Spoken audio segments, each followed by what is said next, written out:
স্বপ্ন ছিল তোকে নিয়ে বাঁধব দুজন সুখের ঘর।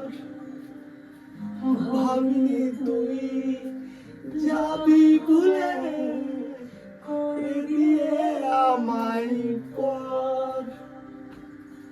স্বপ্ন ছিল তোকে নিয়ে বাঁধব দুজন সুখের ঘর।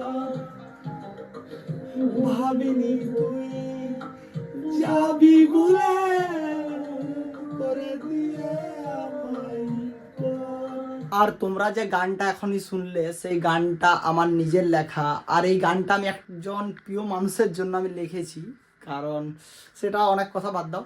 বাট এই গানটা বঙ্গবিষ্টে হয়তো আসতে সময় লাগবে, বাট যারা যারা এখনও বঙ্গবিষ্টে যাওনি তারা বঙ্গবিষ্টে যাও, সাবস্ক্রাইব করো আর আগের ভিডিওগুলো দেখো, ভালো লাগবে আমি তোমাদেরকে কথা দিচ্ছি। আর খুব তাড়াতাড়ি ধামাক আনতে চলেছি, বাট তোমাদের একটু সাপোর্ট চাই আর ভালোবাসা চাই।